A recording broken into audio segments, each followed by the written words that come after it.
Hello everyone, welcome to this week's market analysis video with me, Frankie, your market analyst at Markets4U. Today, I'll cover key data and which pairs to watch from June 10th to June 14th, 2024. As you can see, I've already shared my screen. I'm using the economic calendar from the traders room at Markets4U. I've set the dates from June 10th to June 14th, covering Monday to Friday. Just a reminder, I'm using GMT, so please adjust to your respective time zone. Now, let's go over this week's market events. We'll go straight to Tuesday as we don't have high-impact news on Monday. On Tuesday, we will have NAB business confidence from Australia, employment data from the UK, and building permits data from Canada. Additionally, we will have PPI data from Japan, which in some countries might be released on Wednesday. On Wednesday, we will have UK GDP and industrial production data, followed by inflation data from the US, including the monthly and annual CPI, which is forecasted to be slower. The main event for this week is the Fed's rate decision, where the market awaits whether the Fed will cut interest rates or keep them unchanged. Based on sentiment from previous US economic data, there is a high possibility that the Fed will keep their interest rates, creating a divergence between the Fed and other central banks that have recently cut their rates. On Thursday, we'll start with Westpac consumer confidence and employment data from Australia, which will affect the Australian dollar, followed by Eurozone industrial production data. We will also have PPI data and unemployment claims from the US.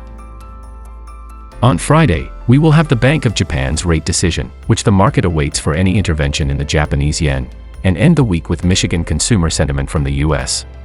For this week, the key events to watch are the Fed's rate decision and inflation data from the US, shown in the CPI and PPI data. Now, let's move to the charts for this week. Okay, now let's move to the technical analysis. Today, I'm going to discuss two pairs that will mostly be affected by this week's main events. The first one is the dollar-yen, because this week we have the Fed and the Bank of Japan announcing their interest rate decisions, which will impact the dollar-yen pair. The other one I'm going to discuss is gold, as it will be significantly affected by the interest rate decisions as well. The dollar-yen will be influenced by the Fed's rate decision, inflation data, and the Bank of Japan's decision, while gold will be impacted by US inflation data, including the CPI and PPI, as well as the Fed's rate decision.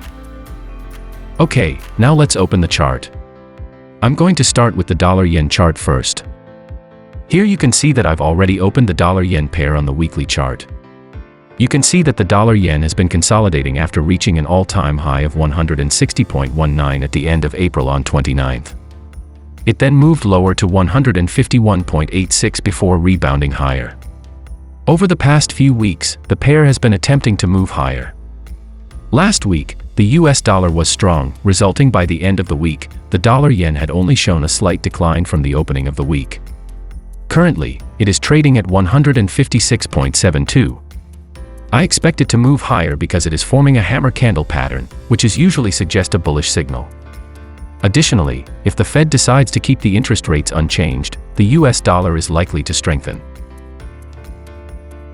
Looking at the daily chart, the price has already moved above and broken the 20-period moving average, which was acting as resistance over the past few days. Now that it has broken this resistance, I expect the price to continue moving higher. Let's create some support and resistance levels. The first support is around 154.50, which was the low from the past few days, and the first resistance is at 157.61. The next resistance is the all-time high at 160.19, and the major support is at 151.85, which was the low on May 3, 2024. I'm expecting the dollar-yen to move higher this week, with the US dollar strengthening and the Japanese yen weakening.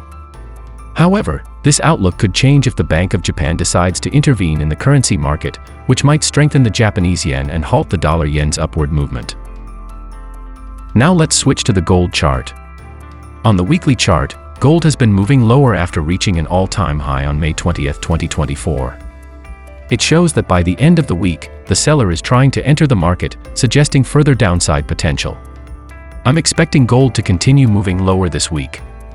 We have identified support at 2,281, which is from last week's analysis. The price is currently near this support level, and I expect it to break lower and reach the next support level around 2233, aligning with the 20-period moving average on the weekly chart. On the daily chart, the latest candle on Friday engulfed the previous few days' candles, indicating strong bearish momentum. I expect this momentum to continue at least for the first few days of this week, possibly leading to a break of the support level at 2281. I've created a new resistance level around 2324, which was previously a support area. If the price breaks below the current support level, we can adjust the support to a lower level around 2181. For this week, I expect the USD to strengthen and gold to move lower. However, this could change depending on the upcoming economic data and central bank decisions. So that's it for this week's analysis. See you in the next video.